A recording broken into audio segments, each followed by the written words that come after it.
How to find new iPhone features using the Tips app on iPhone running iOS 26. First, open the Tips app on your iPhone. If you can't find it, swipe down on the home screen and search for Tips. Once the app opens, you'll see different categories designed to help you learn more about your iPhone. Next, browse through the available sections, such as camera, accessibility, photos, and more. For example, if you select the camera category, you'll find tips on taking better photos, using advanced camera features, and getting the most out of your iPhone camera. Tap on any tip to view step-by-step instructions, images, and videos that show you exactly how the feature works.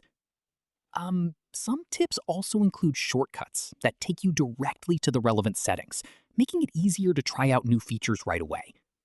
You can continue exploring other categories to discover even more hidden features and helpful iPhone tips.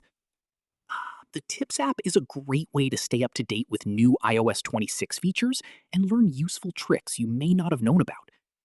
And that's how to find new iPhone features using the Tips app on iPhone running